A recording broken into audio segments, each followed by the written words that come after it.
반갑습니다. 공부선생 김성입니다. 지난 시간까지 우리가 과목별 공부 한번 배웠는데 다 끝났어요. 그래서 오늘은 마지막으로 공부의 마무리에 대해서 배우도록 하겠습니다. 지금부터 출발합니다.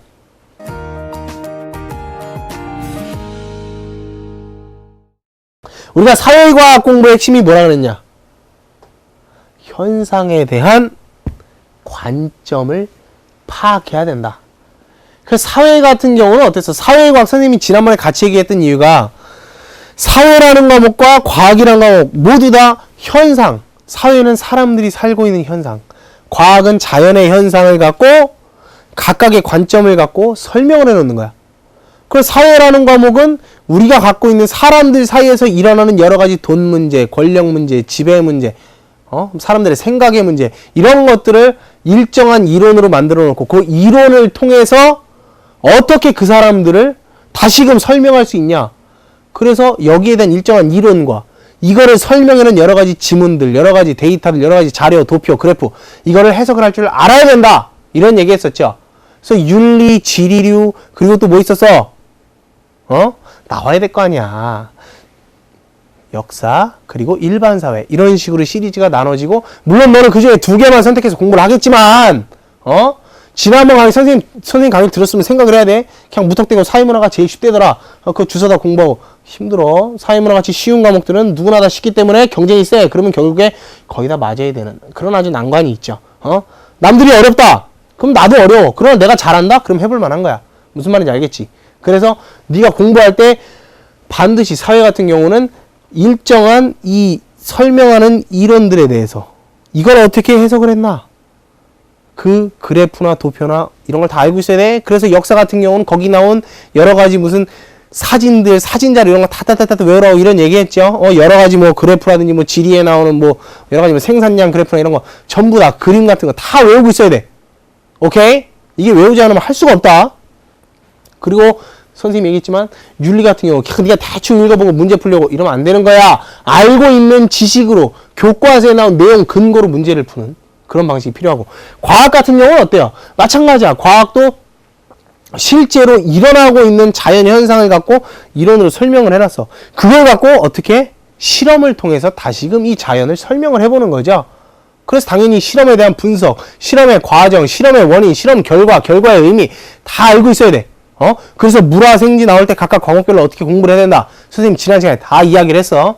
그래서 네가 공부할 때 핵심적인 거는 이 과학 같은 경우도 여기에 나오는 이 자연 여러 가지 생물적인 현상이나 무슨 현상이나 뭐 지구 대기 현상이나 모든 것에 대해서 일단은 내용 암기가 기반이 되고, 이걸 갖고 실제로 자료를 데이터를 해석을 하고 이걸 갖고 이 실험을 분석을 할 수 있는 능력을 키워야 돼. 그러기 위해선 당연히 수많은 문제에 적용을 하면서 자료 해석하고 실험들 다 머릿속에 쑥쑥 집어넣고 이렇게 공부를 해나가야 된다. 이런 얘기를 했어요. 그게 바로 지난 시간에 얘기한 사회랑 과학 과목의 공부 방법, 이런 얘기를 했었고, 오늘은 뭐에 대해서 배울 거냐? 이제 다 끝났어. 이제 공부의 마무리야. 그래서 에이스라는 거를 마무리 정리하는 걸로 보고요. 그리고 기타 사항에 대해서 얘기를 하고 노는 방법까지 얘기를 해주겠다. 그래서 오늘 강의는 약간은 이제 홀가분한, 이제 다 언덕을 다 내려왔어. 이제 다. 그래서 약간은 홀가분한 마음으로 들어도 될까? 자, 공부의 마무리 한번 보겠습니다. 공부의 마무리. 내가 맨날 공부를 했어. 어떻게 마무리하냐 이거야. 공부의 마무리는 바로 에이스예요. 에이스. 이게 뭐냐? 제대로 공부했는지 평가하고 확인하고 수정하는 단계를 이야기해. 우리가 보통 공부하면 어때요? 야, 네 공부하는 거 한번 생각해봐. 아침에 그냥 어거지 일어나서 또 학교 가야 돼 이러고 그냥 대충 가방 싸가지고 그냥 학교 가가지고 막 그냥 애들하고 신나게 놀다가 막 그 문제 대충 그냥 문제 풀다가 선생님한테 존다고 욕 먹다 그리고 집에 와가지고 그냥 간식 좀 먹다가 자고. 하루하루를 그렇게 살아야 되나? 공부라는 건 항상 분석이 필요하지. 그래서 어떤 태도로 임해야 되냐? 공부를 했을 때 항상 마지막은 에이스, 최고로 만들어줘야 되는 거야. 그래서 이 에이스를 뭐냐? 선생님이 에이스의 목표, 그리고 어떻게 에이스를 하냐? 그리고 언제 에이스를 하냐? 이거에 대해서 이야기를 해줄 거야. 이 에이스의 목표는 뭐냐? 어제보다 과연 오늘이 더 좋았냐? 그리고 오늘 할 건 다 했는가? 그리고 그럼 내일은 어떻게 해야 될까? 어제, 오늘, 내일에 대해서. 어제보다 오늘이 더 나았나? 오늘, 어떻게 오늘 건 다 했나? 그리고 내일은 어떻게 해야 될까? 이거를 갖다가 확인하는 게 이 에이스의 목표야. 결국에 어떻게 하는 거야? 어제 한 공부, 어제보다 발전이 있어야 될 거 아니야, 그치? 야, 어제 막말로 친구랑 놀다 하루 다 까먹었어. 오늘 또 그래야 돼? 실수는 한 번이면 좋게 두 번 하는 건 실수가 아니라 그건 고의라 그래, 고의. 고등학교 2학년이 아니고, 어? 그럼 망하는 거야. 한 번은 괜찮지만 두 번은 실수라고 하지 않아요. 그래서 어제 문제가 있었다면 오늘로 수정을 해야 되는 거야. 무슨 말인지 알겠어? 그래서 과연 내 오늘의 공부한 결과가 어제보다 나았냐? 오늘 건 과연 내가 목표한 바 다 했냐? 내가 계획 짰어. 그거 다 끝냈냐? 이거야. 그리고 내일은 어떻게 내가 해야 될 것인가? 이것까지 확인하는 작업. 이게 바로 에이스야. 어? 그래서 어떻게 되냐? 왜 에이스냐? A는 assess의 약자야. 평가하는 거야. 어떻게 평가하냐? 이 세 가지를 평가를 해요. application, 그리고 achieve, 그리고 analyze까지. 이 세 가지 방식으로 평가를 하는 거야. 그래서 내가 공부에 여태까지 배웠던 모든 요소가 원리대로 다 마무리되었는지 전체적으로 평가를 하는 거야. 내가 실제로 공부한 거에 선생님한테 지금 배운 거 이 수많은 내용들을 다 내가 실제 공부한 거에 적용을 해봐야 돼. 적용 애플리케이션. 적용을 해봐. 그리고 나서 내가 과연 오늘 걸 도달을 했냐? 내가 목표한 바에, 내가 계획한 바에 다 도달이 됐나? 제대로 됐나? 과연 도달이 됐냐? 그리고 나서 이거 갖고 실제로 분석을 해보는 거야. 하나하나 일일이 다 따져보는 거야. 일일이 다 따져보라고. 선생님 공부의 기본 태도. 뭐라 그랬어? 공부의 태도. 어? 그거 안 나오면 안 되는데. 규칙적으로 정직하고 집요하게. 어? 그날 배운 거 그날 해라. 어? 얘기했잖아. 이거 안 나오면 안 된다니까. 그 원리들을 네가 실제로 다 써먹고 있냐? 어? 그리고 진짜 내가 뭐 그것대로 다 열심히 했는지 도달했는지 일일이 다 분석하고 해보는 거야. 그게 바로 assess야. 평가. 어? 그리고 나서 체크. 확인을 해봐야 돼. 평가를 했으면 어느 부분이 잘 됐고 어느 부분이 못 됐는지를 확인을 해줘야 돼. 분석을 쫙 해봤어. 이게 일일이 다 했는 거 딱 확인해봤더니 아유 이거 내가 확인을 해봤더니 이거 공부할 때마다 이거 어떤 일이 벌어져? 채점만 하는 거야. 선생님이 그건 공부가 아니라고 그렇게 얘기했는데 나는 지금도 이 공부 선생 김태기에게 배우고 난 다음에도 여태까지 채점질만 하고 앉았어. 그런 채점질을 하고 있는 그런 너를 발견했다. 그럼 마지막으로 어떻게 해야 돼? 당연히 수정을 해줘야 되죠. 이멘드야. 수정을 해줘야 돼. 확인한 이후에 잘한 부분은 더 잘하도록 강화를 해주고 잘 못한 부분은 어떻게 해야 돼? 그러니까 내일은 그런 일이 없도록, 다음 주에는 그런 일이 없도록, 다음 달엔 그런 일이 없도록 네가 보완을 해줘야 돼. 잘한 부분은 강화해주고 못한 부분은 보완을 해줘야 돼. 어? 이거 어디서 많이 들어본 것 같죠? 그치? 공부의 필수 요소 중에 베이스의 친구야. 어? 공부할 때 선생님 어떻게 하라 했어? 최대 절대 공부 시간을 확보하기 위해서 체크. 그래 얘기했었잖아 그때. 네가 공부할 때 최대 극대화를 얻기 위해서 먼저 꼭 얘기를 해줘야 되냐? 체크. 그 다음에 이멘드. 그 다음에 레졸루션. 확인해주고. 그 다음에 수정하고. 그 다음에 결심해라. 공부 어떤 시간을 뺄 수가 있냐? 확인하고 굿앤 배드 찾은 다음에 그 다음에 이렇게 해야지. 마음의 결심을 먹고 핸드폰 치우고. 그거를 매일매일 해주되 그렇게 내가 평소에 내 공부의 베이스를 깔고 시작을 하되 과연 그게 잘 됐냐 확인하는 게 바로 이거라고. 이건 하루의 공부가 끝날 때 확인하는 거야. 그래서 네가 실제로 공부를 했을 때 내가 맨날 맵 CTR Q대로 공부를 했나? 맵 CTR Q대로 공부할 때 정말로 CTR 볼 때 내가 CTR 플러스 확인하고 CTR 내용 확인하고 그리고 CTR AS까지 끝각 다 해주나? 문제 푸는 절차 3단계 다 해주고 있나? 그거를 일일이 다 확인해주는 거야. 평가하고 제대로 됐나 평가하고 확인해주고 그리고 나서 이걸 수정을 해야 돼. 이걸 언제 하냐? 바로 이때. 매일 저녁 때, 그리고 일요일 저녁 때, 그리고 한 달의 마지막 날, 그리고 한 학기가 끝났을 때, 그리고 나서 네가 실제로 공부를 제대로 했나? 일일이 확인한 다음에 어떻게 해야 돼? 그리고 나서 변화해야 될 거 아니야. 확인만 하면 뭐 하냐고. 그래서 에이스 아니야. ACE. 애플리케이션 했으면은 체크했으면 이멘트 해줘야 돼. 수정해줘야 돼. 끝장을 봐줘야 될 거 아니야. 결국 이걸 왜 하는 거예요? 네 공부가 정말로 얼마나 제대로 됐냐 이 얘기야. 돌아보지 않으면 절대로 발전이 없다. 네 지금 문제 빡 꺼내보라고. 문제집 꺼내봐. 나는 뭔가 신나게 진도하는데 앞에 한번 넘겨봐. 아는 게 있나? 없다니까? 문제 제대로 푼 거 같은데 이거 순기한 진도만 나간 거야. 앞에 거 분석도 제대로 안 됐고 뭔가 내용도 머릿속에 하나도 없고 나는 진도만 나가고 있어. 집에 문제집만 10건이야. 근데 푼 건 거의 없고. 되돌아보지 않으면 항상 제자리 걸음이야. 선생님 첫 시간에 얘기했잖아. 왜 수학 고3 때 첫 모의고사 본 게 왜 고3 끝날 때까지 똑같은 시험 성적이겠냐고. 왜 그러겠어. 저주가 아니라니까. 네가 하는 공부의 태도가 변화가 없기 때문에. 변화가 맨날 똑같은 거 아니야. 오늘 하던 짓거리 내일 또 하고. 변화가 없는 거야. 그렇게 하면 절대 발전이 없어요. 반드시 공부가 끝난 다음에 에이스로 끝장을 봐줘야 돼. 왜? 최대화. 내가 공부한 거 최대한 끝장을 보는 그런 태도가 필요하다. 무슨 말인지 알겠냐? 그래서 공부는 항상 마무리가 에이스, ACE, A, 애플리케이션, C, 체크, E, 이멘드까지 이렇게 해서 하루의 마무리를 해주는 거야. 공부 신나게 야자 끝나고 집에 와서 엄마 나 힘들어 간식 줘. 이게 아니야. 집에 와서 내가 오늘 정말 잘했나? 이때 발동해야 될 게 바로 뭐야? 메타코그니션. 나 정말 잘했나? 내가 나를 객관적으로 확인해 보는 거 아니야. 그래서 선생님이 공부의 기본 태도 맨 처음에 두 번째 강의 때 얘기했어. 공부의 태도 얘기할 때 메타코그니션이 필요하다. 내가 진짜로 제대로 노력을 하고 있냐? 규칙적으로 정직하고 집요하게 내가 노력을 하고 있냐? 이 규칙적으로 정직하고 집요하게 하는 걸 노력이라고 얘기했잖아. 이 노력을 내가 정말 제대로 하고 있냐? 이 확인하는 게 바로 메타코그니션. 그 노력 제대로 했냐? 메타코그니션을 발동해서 이거를 해봐야 되는 거야. 오늘 공부 정말 제대로 했나? 이게 안 됐으면 성적은 오르지 않는 거야. 지금까지 선생님의 강의를 들으면서까지도 아직까지도 자기의 공부의 방법을 버리지 않는 친구. 네 마음대로 하는 짓은 공부가 아니라고 몇 번 얘기해. 그치? 그걸 깨달으려면 메타코그니션을 발동해서 에이스로 네 공부를 마무리를 해줘야 되는 거야. 오케이?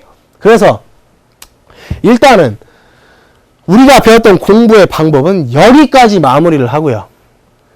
선생님이 지금부터는 이제 네가 마음 편하게 들을 수 있는 시간이야.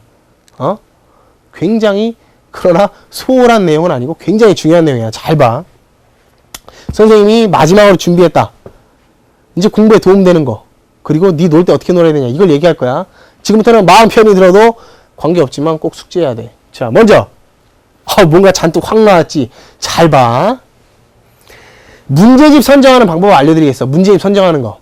지금까지 선생님하고 공부하는 법을 다 배웠는데 물론 시간의 제약과 여러 가지 문제로 인해서 다는 못 가르치겠어. 당연히. 그러나 일단 대략적으로 배웠는데 그러면 나는 문제집으로 공부를 해야 되잖아. 그럼 어떻게 고르냐 이거야. 너는 네 맘대로 골라야 되지만 그건 공부가 아니라고 선생님 몇 번 얘기해. 문제집은 어떻게 골라야 되냐. 과목별 성적에 따라 선택해야 돼. 나는 공부 어지간히 못해요. 그러면 찌질이 같은 그런 것만 사는 게 아니야.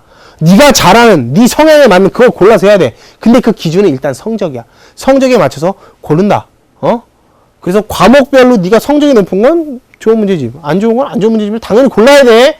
나는 하위권이고 나는 상위권이니까 내가 상위권이라고 무조건 지 수학 성적도 어지간히 안 좋은데 나는 공부 잘하는 애야. 그러면서 맨날 어려운 거 쳐다보고 망하는 거야. 그렇게 하면. 그래서 어떻게 되냐. 과목별 성적에 따라서 문제집을 선택하되 이게 핵심이지. 양보다는 질이야. 선생님 매번 얘기하잖아. 양보다 질이야. 그래서 한 권이라도 끝장을 내야 된다. 한 권이라도 끝장을 내야 된다. 이 말은 뭐야? 한 권이라도 끝장을 낼 수 있는 문제집을 골라야 된다. 이 소리야. 아무거나 두꺼운 거 그냥 주워다 보지 말고 맨날 뭐 개념 원리 적어서 안 보잖아. 꼭 안 보면서 이런 얘기. 야 이거 옛날 책이 안 나와. 그러니까 네가 그런 거지. 자, 그래서 문제집은 어떻게 보느냐? 선생님이 상, 중, 하로 나눴어. 여기서 말하는 상급자, 중급자, 하급자는 성적, 점수. 실제로 점수. 여기서 나오는 상급자는 한 90점 정도 이상 되는 그런 친구들. 여기 나온 중급자는 한 80점, 한 70점 이 정도. 하급자는 그 밑에, 그 밑에 다. 저는 한 70점 나오는데, 니 하급자요! 오해하지 마.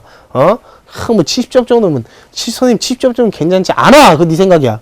자, 그래서, 한번 보자. 상급자들은 어떻게 골라야 되냐면, 이런 순서대로 골라서 니가 선생님 옛날에 얘기한 그 aim, 목표 설정할 때 이런 식으로 골라서 연간 계획을 세우면 좋아. 그래서 일단은 상급자, 내가 성적이 높다. 그러면 내용 숙지 일단 먼저 해줘야 돼. 오해하다 망하는 수가 있어. 그래서 내용 숙지. 그래서 내용 숙지를 할 수 있는 참고서랑 잘 알려진 고전을 먼저 써먹어. 그래서 그걸로 공부를 일단 해주고 그게 다 끝나간다. 그러면 유형 확인 문제집을 고르면 좋아요. 유형 확인으로 나온 거. 왜 많잖아. 무슨 말할 수가 없어. 그 문제집 이름 너무 많아가지고. 자, 괜히 또 출판사에서 좀 약간 문제가 생기니까 말을 못 하겠는데 가보면 문제 유형으로 나온 거 있잖아. 그치? 그래서 그걸로 일단 내용을 봤으면 그런 유형 문제집 확인해주고 그 다음 마지막으로 신유형 문제집 대비하는 거. 최신 문제. 이거 뭐야? 니네 고3 마지막 때쯤 되면 9월 동안 쏟아져 나오는 그 8절지로 된 문제 시험지 같은 거 있죠? 그걸 많이 풀어보라 이 얘기야. 그 다음 중급자 정도 되는 친구들은 네가 중급자 정도라면 결론 하나야. 네 머릿속에 CTR은 거의 없어. 있긴 있는데 대충이야. 하급자는 뭐 이건 말할 것도 없고. 그래서 중급자는 머릿속에 CTR이 허접이야. 이게 무너지기 쉬워. 이게 뿌리가 제대로 없는 거야. 그래서 이걸 먼저 구조를 해줘야 돼. 얘가 여기서 상급자가 내용 숙지하는 건 얘는 머릿속에 대충 내용이 있어. 내용이 있으니까 문제를 풀 수 있는 거야. 문제 유형이 아직 조금 덜 완성이 됐기 때문에 일단 내용을 더 탄탄하게 하고 문제 유형을 파악하는 의미에서 이렇게 가는 거고, 중급자 친구들은 어떻게 가야 돼? 참고서. 머리에 CTR이 부족하니까 참고서를 통해서 구조를 파악해야 돼. 아, 이 과목은 이런 식으로 돼 있구나. 내용들은 어떻게 돼 있구나. 그래서 참고서로 구조를 숙지한 다음에 그 다음에 고전을 통한 내용 숙지야. 고전. 여기서 말하는 고전이라는 거는 수학으로 따지면 수학의 정석이나 이런 거. 친구들이 많이 보는 거. 왜? 많이 보는 걸 봐야지 친구들에게 도움을 얻기가 편해요. 응? 이거 뭐 새로 나온 문제집이 아주 쉽고 좋아. 그러면 네 친구도 못 풀 경우가 가끔 있어. 그럼 도움 받기가 좀 어려워. 왜냐면 네 친구한테 물어봤을 때 네 친구도 나 풀어봤던 건데 이러면서 더 쉽게 도와줄 수 있어. 잘못 물어보면 우정에 금도 갈 수 있어. 자, 그래서 일단은 고전, 누구나 많이 푸는 그런 책들을 통해서 내용을 파악을 해야 돼. 그 다음에 당연히 유형을 숙지해야 되죠. 그리고 나서 신유형 숙지를 하는 거야. 이 절차대로 문제집을 고르라고. 그리고 하급자 친구들은 어떻게 해야 되냐? 니는 솔직히 공부에 관심이 없고 하고 싶어도 되지도 않는 친구야. 그지? 솔직히 마음에 손을 얹고 생각해봐. 난 아니잖아. 솔직한 얘기로. 선생님 수업하면 잠만 오고 아우 저거 뭐임 막 이러고. 어떻게 해야 되냐? 공부에 흥미를 붙여야 돼. 솔직히 공부에 흥미를 붙일 수가 없어. 난 살기 위해서라도 해야 돼. 그러려면 어떻게 해? 재밌는 걸로 가는 거야. 재밌는 책. 재밌는 문제집 들게 재미없던데요? 재밌는 거 있어! 어떤 거? 디자인 편집을 예쁘게 해놓은 거. 디자인이 깔끔하고 편집이 잘 돼 있어. 어우, 시원시원해. 아주 쉬워. 그런 것부터 봐. 괜히 오바 떨고 이런 거 막 남들 보는 거. 그거 아니야. 공부는 네 상태에서 시작해야 돼. 남들 한다고 그거 따라가다간 망하는 지름길이야. 왜? 걔는 걔고 너는 너기 때문에. 항상 너야. 맞춤형이야. 지금까지 선생님이 얘기하는 공부는 네가 네 걸 만들어 나가야 돼. 맞춤형 공부법이야. 공부 방법은 맞춤형이야. 무슨 어느 대 공부법 그딴 건 없어. 네가 네 거를 만들어 나가야 돼. 그래서 재미있는 거 위주로 네 흥미를 끌고 최대한 네가 쏙쏙쏙쏙 알아먹을 수 있는 그걸로 먼저 구조를 파악을 해야 된다. 수학이 이렇게 돼 있었구만. 이거 뭐 사회문화가 이렇게 돼 있었구나. 윤리야 이거 어지간히 어려웠는데 윤리 딱 봤더니 이거 소크라테스 제자가 플라톤이고 이렇게 나오는 거야 이게. 그게 나와야 돼. 흐름이 쫙 눈에 보여야 돼. 쉽게 가시적으로 딱 돼 있고 그림 많이 나오고. 그렇다고 쓸데없는 그림 이건 아니야. 핵심 내용이 요약돼서 네 눈에 보기 편한 그런 걸 먼저 확인해주고, 그리고 나서 내용 숙지까지 해준 다음에 고전을 통한 내용 숙지 해주고, 그리고 나서 유형 신유형으로 가는 거야. 무슨 얘기인지 알겠죠? 그래서 어쨌든 여기서 말하는 거는 다 유형 갔으면 신유형 가는 거야. 모두 다 유형, 신유형까지 가. 그러나 차이는 뭐야? 접근 방법이 달라요. 내가 성적이 낮다는 건 그만큼 그 과목에 어려움을 느끼고 있는 거야. 어렵다 하면 쉽게 접근을 시작을 해야 돼. 그러기 위해서 이런 방법을 써먹는다. 너도 적용을 해야 된다. 선생님 문제집을 또 사야겠네요. 라는 짓거리 하지 말고 니네 집에 있는 문제집부터 확인을 해서 최대한 이걸 가까운 거 더 풀으라고. 새로 나왔다고 또 사고 이 짓거리 하지 말고 있는 거 갖다가 해보면 돼요. 자, 일단 문제집 이런 식으로 선정을 하고 인터넷 강의 선정하는 것도 한번 얘기해 줄게. 인강 선정하는 법. 선생님이 인강 선정하는 법을 얘기해 줄 건데 인강을 꼭 봐라 이 얘기는 또 아니야. 보지 마라 이것도 아니야. 필요하면 봐야 돼. 가끔 선생님들 중에 학교는 막 엄청 좋고 학원은 안 좋은 것, 그거는 아주 잘못된 생각이야. 나도 지금 학교에 있지만 학원 당연히 필요해. 왜? 학교에서 못 해주는 거 당연히 더 커버해주고, 두 개는 당연히 필요한 존재야. 어떤 건 악이고 어떤 건 선이고 그런 건 없어요. 네 공부를 도와주면 다 훌륭한 거야. 잘 봐. 그래서 인강을 어떻게 선택해야 되냐? 네 CTR 중에 비어있는 걸 채워줄 수 있는 걸로 골라 들어야 돼. 예를 들어 네가 화투가 부족해. 아 이거 너무 어려워. 막 못 알아듣겠어. 그러면 그것부터 찾아 듣는 거야. 그래서 그걸 쫙 듣는 게 아니야. 어떻게 들어야 되냐? 필요한 거. 나는 수학에 나는 삼각함수를 절대 못 알아듣겠어. 그럼 삼각함수부터 듣는 거야. 삼각함수부터 들어. 근데 여기 봐. 기초가 완전히 부족한 경우 외에는 절대 처음부터 듣지 마. 기초가 완전히 부족한 경우 외에는 절대 처음부터 들으면 시간 낭비야. 왜? 알고 있는 걸 또 들을 필요는 없어요. 그 시간에 차라리 유형 문제를 풀고 새로운 유형에 대비하는 게 나아. 알고 있을 때에는 그거는 정말 시간 낭비야. 그래서 모르는 거 위주로. 특히나 무슨 파이널 어쩌어쩌 해가지고 꼭 막판에 몰리면 꼭 이런 거 팔아먹는, 그건 좀 아니라고 봐. 그거에 현혹되지 마라. 이 인강 이런 건 네가 필요한 것만 핵심으로 배우는 거야. 학교에서 가르쳐주지 않든지 학교에서 좀 부실하든지 네가 공부 학교는 잘 나가는데 네가 못 따라가는지 그럴 때 도움을 받기 위해서 쓰는 거기 때문에 처음부터 끝까지 일일이 다 봐야 되고 이런 건 없어요. 네가 필요한 것만 골라서 볼 수가 있잖아. 그렇게 해야 돼. 그리고 정말 중요한 거야. 시작을 했으면 무조건 끝까지 들어. 시작을 했으면 끝장을 보라고. 꼭 하다 대충 그만두는 인간도 있어. 아니야. 시작을 했으면 끝을 봐야 돼. 그리고 특히나 기초가 안 된 친구들, 기초 강의를 들었다. 그러면 한 강사 끝까지 가야 돼. 괜히 이것저것 옮겨 듣고 주워 듣지 말고 한 강사가 강의하는 내용을 쫙 끝까지 듣고 가야 돼. 왜냐? 똑같은 내용을 가르치지만 사람마다 스타일, 방식이 있어. 가르치는 스타일이. 그거에 적응하기 위해서는 굉장히 쉽지가 않아요. 저 강사 나랑 안 맞아. 한참 한 2달 듣다 때려치고. 그거 아니야. 그래서 기본이 안 된 친구들, 기본이 안 됐다가 좀 그런데, 기초가 안 잡혀있는 친구들은 한 강사 그냥 믿고 쭉 끝까지 쭉 따라가.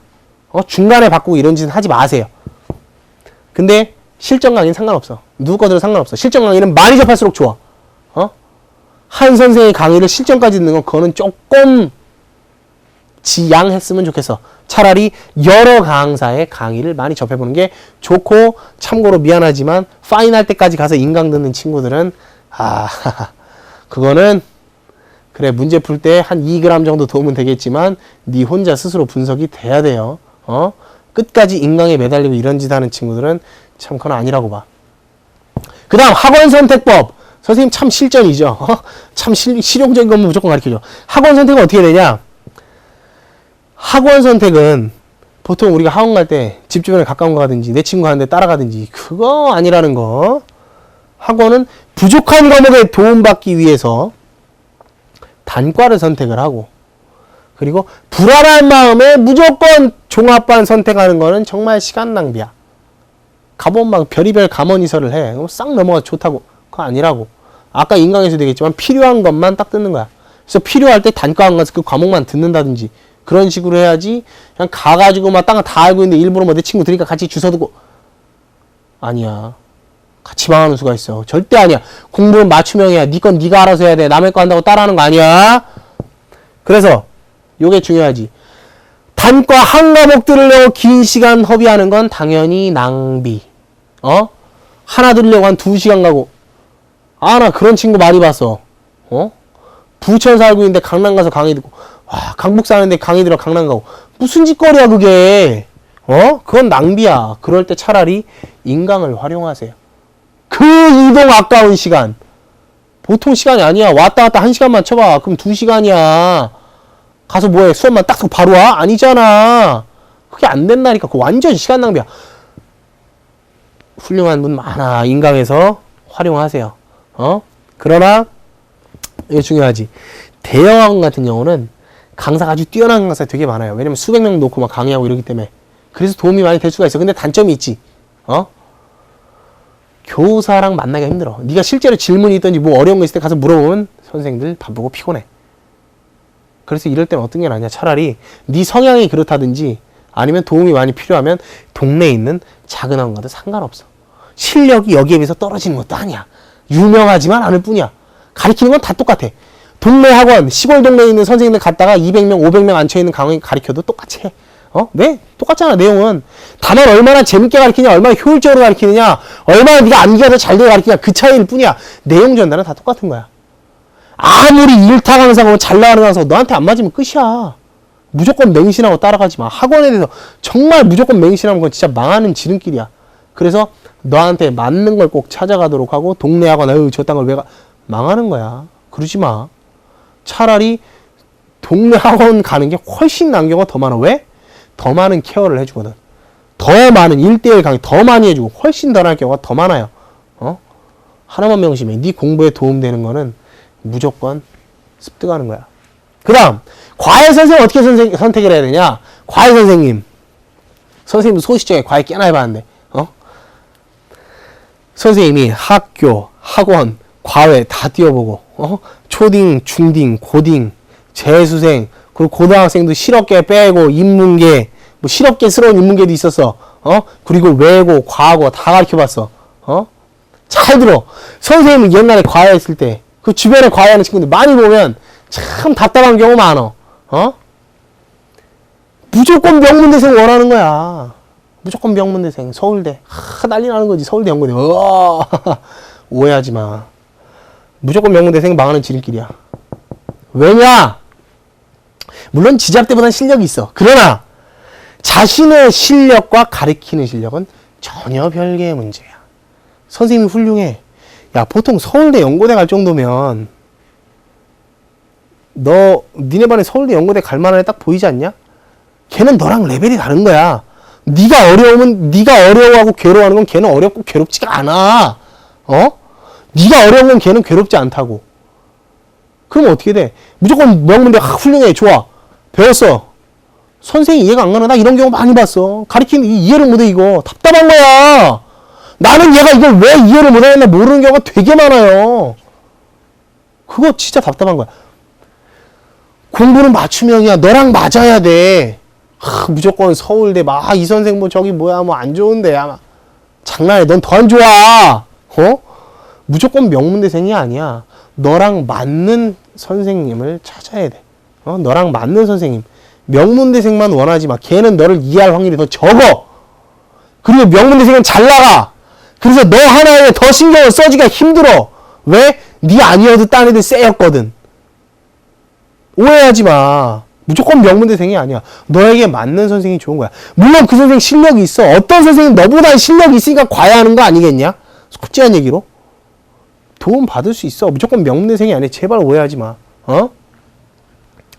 자, 그리고 그 정말 중요한 건데 어머님들 잘 들어야 돼 이거. 우리 친구들도 그러고 한 2달을 보고 안 되면 바꿔. 이거 진짜 답답한 거야. 야, 수학 공부, 영어 공부 한두 달 하면 이게 성적이 막 수직 상승이냐? 안 된다니까. 죽었다 깨라도. 그렇게 쉽게 되는 게 아니야. 물 바로 불 닦긴 바로 100도야? 안 되잖아. 그렇게 쉽게 공부가 오르는, 성적이 오르는 게 아니야. 그럼에도 불구하고 그냥 한 달 지났는데도 우리 애가 성적이 안 오르네요, 선생님. 답 안 나오는 거야. 응? 선생님이 옛날에 어떤 친구 듣기평가 그 영어 귀가 안 뚫려. 17개 중에 막 15개 틀리고 이래. 답답한 거야. 한 달 지났는데 나한테 그래. 선생님 성적이 안 올라서 나왔어 그냥. 답답한 거야. 와, 그 소리 할 때가 아니라니까.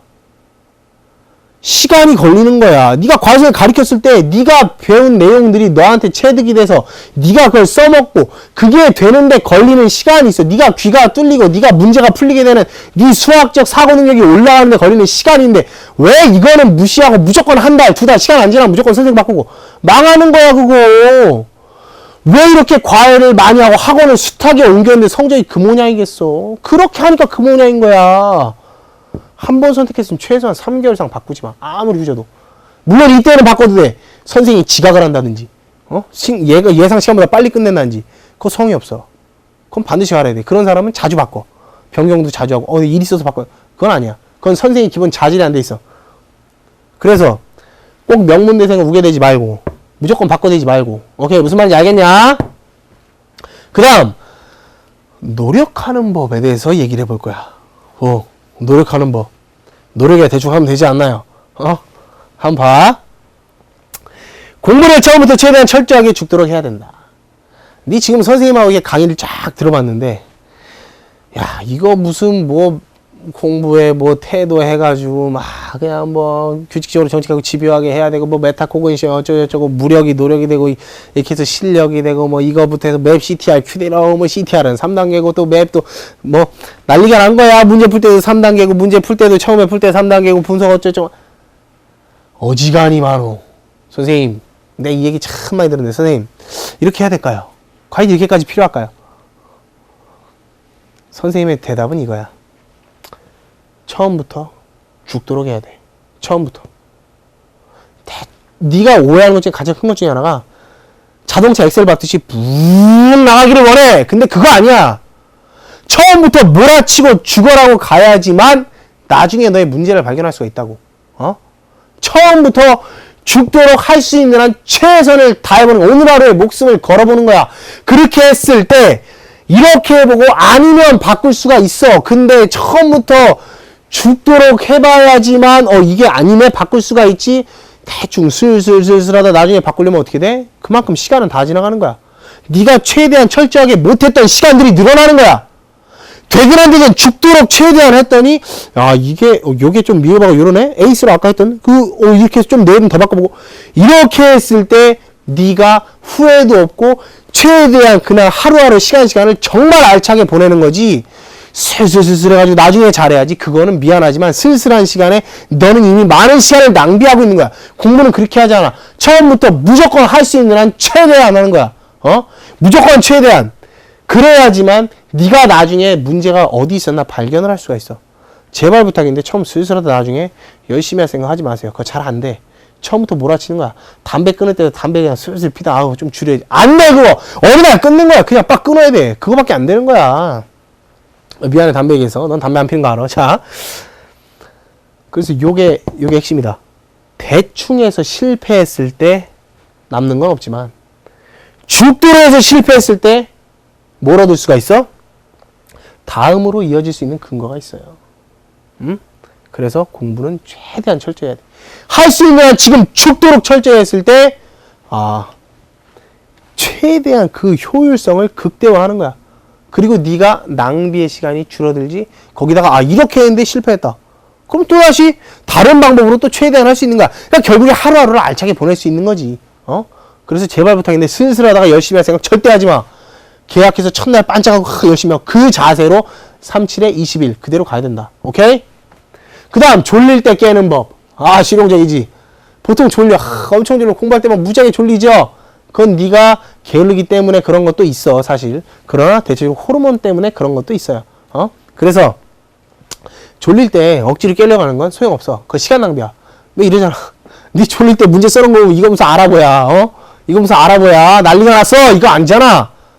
야, 졸면서 30분 해봐. 차라리 한 10분 자고 20분 깨있는 게 나아. 무슨 말인지 알아? 효율성. 그래서 차라리 잠깐 자고 공부하는 게 시간 확보에 도움이 된다. 그래서 졸릴 때는 쉬는 시간을 활용해서 잠시 자도. 근데 문제는 이게 습관이 되면 망하는 거야. 왜? 시험은 낮에 보거든. 그래서 웬만하면 정말 졸릴 때 점심 때 잠깐 자든지 쉬는 시간에 잠깐 자되 이것조차 없애가야 돼. 그래서 절대 또 오해하는 것 중에 하나가 절대 주말에 막 몰아서 자. 애들 막 그냥 피곤하다가 막 주말에 그냥 한 10시간씩 자고 망하는 거야. 잘 봐. 너는 일요일 월화수가 구분이 되지만 네 몸뚱아리는 구분이 안 돼. 목요일 날 되면 꼬리가 나타나고 막 이러냐? 아니야. 네 몸은 일요일이나 방학 때나 금요일이나 월요일이나 똑같아 항상. 근데 왜 일요일 날 갑자기 확 자냐고. 그럼 피로가 싹 풀려? 그건 네 생각이야. 안 풀려. 오히려 더 누적돼요. 생활 패턴이 지속이 돼야 돼. 그래서 절대 주말에 몰아서 하는 거 웬만하면 지양하고. 결론은 이거야. 평소에 절대 졸리지 않는 게 핵심이야. 언제까지? 시험 끝날 때까지 안 졸려야 돼. 방법이 있어. 완벽한 방법. 내가 써먹어도 됐던. 선생님이 옛날 재수할 때 하루에 3시간씩 잤거든? 새벽 2시 반에 자서 5시 반에 일어났어, 정확하게. 딱 난 생활 패턴 있었어, 1분 단위까지. 그렇게 3시간을 자고도 버틸 수 있었던 이유 단 하나 이거야. 규칙적인 생활하기야. 이건 정말 핵심 중에 핵심이야. 졸리다. 그럼 네 생활을 규칙으로 만들어. 매일매일 뭐 하고, 매일매일 같은 시간에 이거 하고, 그것만 몸뚱아리를 적용시켜 놓잖아? 같은 시간에 자고, 같은 시간에 일어나는 것부터 시작해가지고, 같은 시간에 화장실 가고, 선생님 그때 모의고사 공부할 때 얘기했잖아? 같은 시간에 화장실 가고, 같은 시간에 문제 풀고, 이런 식으로 딱딱딱 내 몸을 적용시켜 놓으면, 그때부터는 졸음이 신기하게 사라진다. 응? 신기하게. 그때부터 몸이 적용을 하는 거야. 몸이 적응을 해. 그때부터 내 몸이 바뀌는 거야. 무슨 말인지 알겠냐?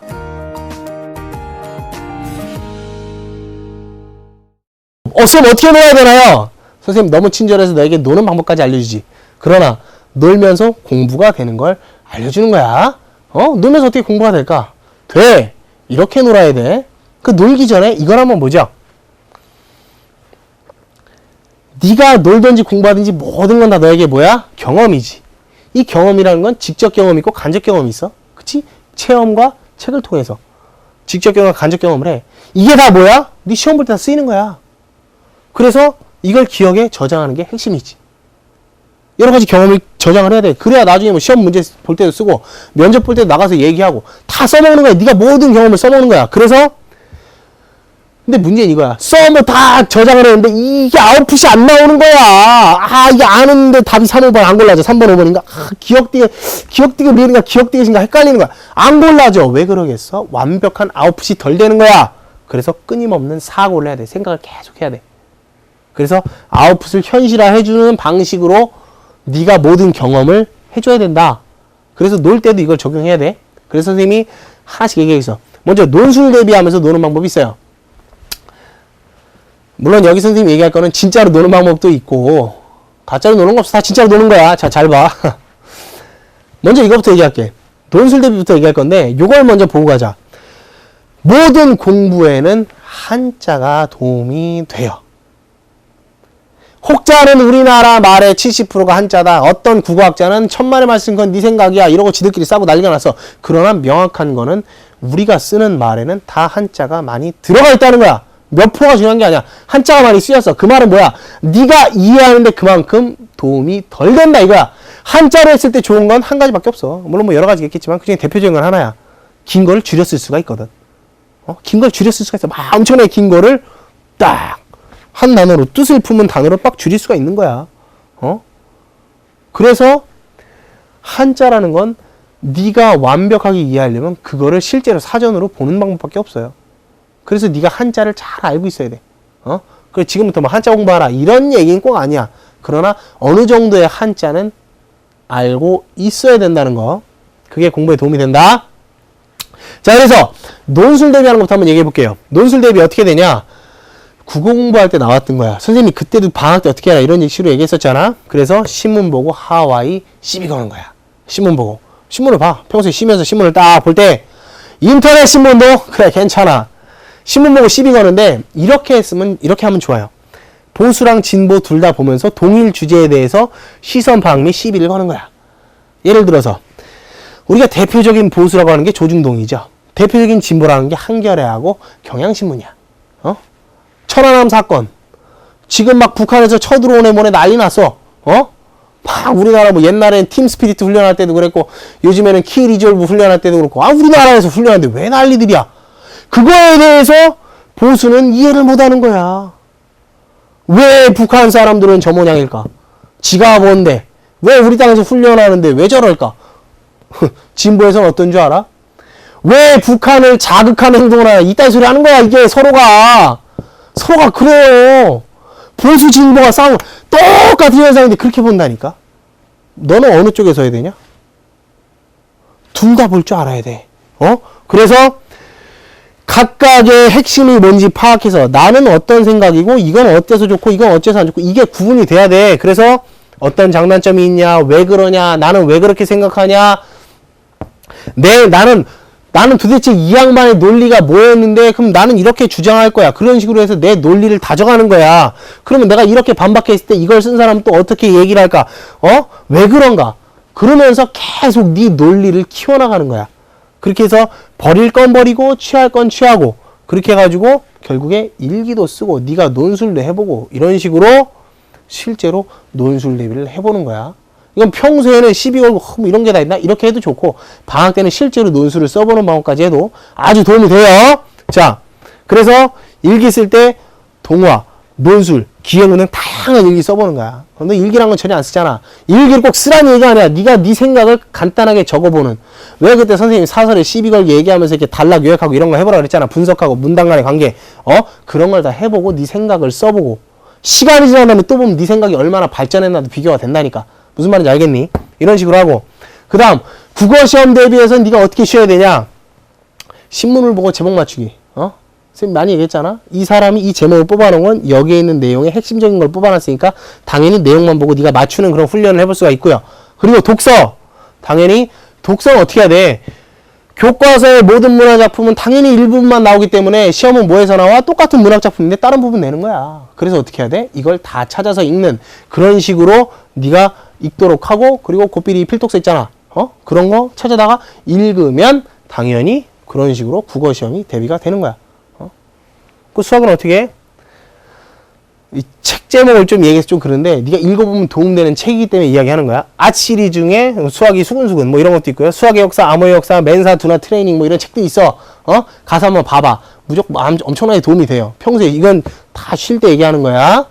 그리고 사회 시험 대비할 때는 보통 뭐 거꾸로 있는 세계사, 또 역사책, 뭐 먼 나라, 이웃 나라, 뭐 독학국사 이런 식으로 된 여러 가지 책들이 있어. 꼭 이걸 사보라는 얘기는 아니야. 도움이 될 거라 이 얘기지. 그리고 과학시험 같은 경우는 앗 시리즈 이런 걸 보면 좀 약간 쉽게 나와 있어요. 그래서 평소에 이런 책들을 보고 네가 해보면 도움이 많이 될 거고 당연히 신문 같은 경우는 시사 문제에 도움이 되니까 사회과학에도 많이 도움이 된다는 거. 자, 그리고 구술 면접 대비해서 우리가 어떻게 쉴 수가 있냐? 네가 쉬어줄 때 당연히 신문 보고 아까 얘기한 하와이 시비 걸어보는 거야. 야, 이거 도대체 이거 어떻게 이런 생각을 할 수 있을까? 선생님 같은 경우 옛날에 천안함 사건 났을 때 여러 가지 신문이나 그 매체들을 보면서 야, 정말 이렇게도 생각할 수가 있구나. 야, 이거 참 큰일이구나, 우리나라가. 이런 생각 많이 했어. 생각이 다른 사람들이 우리나라에 참 많이 살고 있어. 그래서 너도 너만의 시각을 키워나가야 돼. 그리고 논술이 구술 면접이라는 건 실제로 만나서 얘기해보고 써보고 하는 거 아니야? 딱 만났을 때 네가 얘기해 봐야 돼. 무슨 사건에 대해서 자네 어떻게 생각하나? 딱 물어봤는데 망하는 거야. 그래서 평소에 신문을 보면서 가족들하고 친구들하고 대화하면서 너만의 논리를 갖춰 나가야 돼요. 이 논리성이 무지하게 중요해. 야, 막말로 구술 면접 때 대학 교수가 딱 앉혀놓고 예를 들어서 네가 무슨 정치에 나름 뜻이 있어가지고 정치 외교과에 지원을 했어.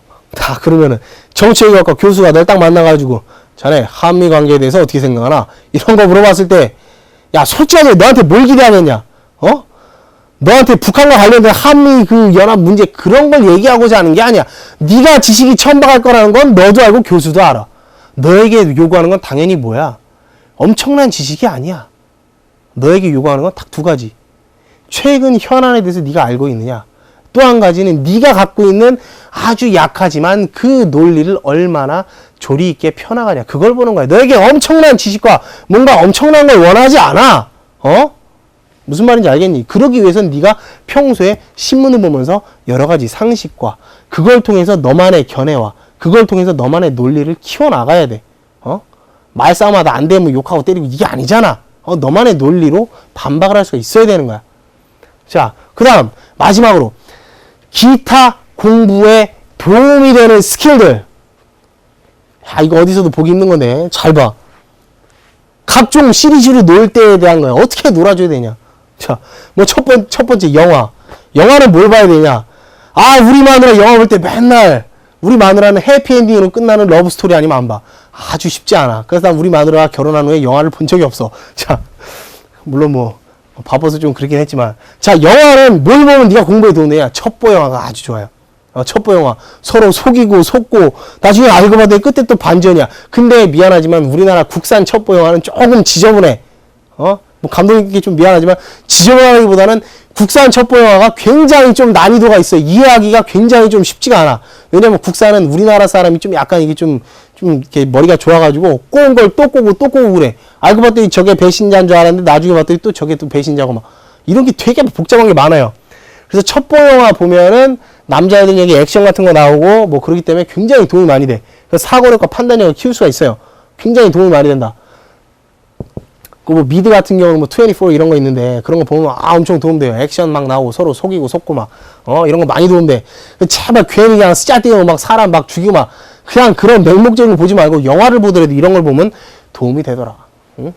자, 그다음 놀 때 퍼즐 같은 거 갖고 좀 놀면 좋아. 퍼즐 이렇게 막 그 1000피스 그딴 거 말고 그런 거 말고 실제로 그 캐스트 퍼즐 뭐 이런 거 있거든. 그 퍼즐 보면 이렇게 막 단계 6단계로 나와 이렇게 퍼즐 푸는 거 있어. 굉장히 도움 많이 돼. 공간 지각 능력에도 도움이 많이 되고 유연한 사고력과 창의력을 기를 수 있고 무엇보다 인내심을 기를 수가 있다. 네가 이 방법 안 되면 이렇게 해보고 굉장히 많은 도움이 돼요. 사고력에. 그리고 또 한 가지 도움되는 게 엉뚱한 거 떠올리고 관계의 미싱 링크를 찾아보는 거야. 예를 들어 이런 거지. 장판하고 바다. 그리고 목이랑 손잡이. 두 개를 떠올려봐. 이게 도대체 무슨 관계가 있을까? 해보는 거야. 장판하고 바다를 연관지어서 이야기를 해보셔. 스스로 한번 해보는 거야. 뭐 이딴 짓을 해야 되나? 놀 때 하는 거야. 놀 때 심심할 때. 이게 바로 뭐야? 네가 엉뚱한 걸 떠올리면서 네 머리의 사고 과정을 더 많이 생각하게 만들어주는 거야. 스스로. 그 다음 텔레비 볼 때도 제발 부탁인데 그 드라마로 찔찔 짜대지 말고 웬만하면 다큐멘터리 이런 거 봐. 다큐멘터리. 그리고 탐험 같은 거. 그리고 미스버스터 같은 그런 거 막 뭔가 과학 해결해주고 막 이런 거. 선생님 어렸을 땐 맥가이버라는 게 있었어. 겁나게 신기해. 맥가이버 무슨 상황에서 탈출이 가능하고 살아남을 수 있어. 선생님 아직까지도 맥가이버가 죽지 않았을 거라고 봐. 왜냐? 불로초를 만들 수 있거든. 맥가이버는. 자, 어쨌든 여러 가지 제발 뭐 그런 쓰잘데기 없는 드라마 같은 거 보지 말고 이런 걸 통해서 양식과 여러 가지 상식을 늘펴나가라 이 얘기야. 그리고 광고를 볼 때 야 무엇이 이면에 깔려있나. 요즘 뭐 막 이상한 광고 많어. 의미를 알 수 없는. 옛날에 SK에서 그냥 여자가 물레방아 돌리는 그런 이상한 광고가 있었어. 그게 뭘까? 다 생각을 해봐야 돼. 그리고 나는 저걸 왜 사고 왜 사기 싫고 나라면 저걸 어떻게 만들겠냐. 드라마 보면서 앞으로 저게 어떻게 될까. 전개상에 뭐가 미숙해. 저 발연기야. 꼭 이런 게 아니고 연기자의 심정이 어떨까. 이런 걸 다 생각을 해보라 이 얘기야. 그래서 결론은 뭐야? 모든 매체를 분석할 때 비판적인 자세로 봐라 이 얘기예요.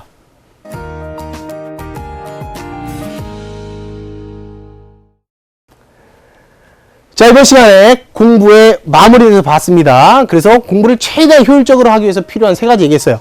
그래서 제대로 공부를 하기 위해서 매일매일 매주 매달의 공부를 에이스로 끝내주고 그리고 실제로 놀 때 어떻게 놀아줘야 되냐 그리고 내가 공부에 도움될 때 학원이나 이런 거 어떻게 골라야 되냐 이런 걸 봐서 실제로 적용해서 큰 도움 있기 바랍니다. 이상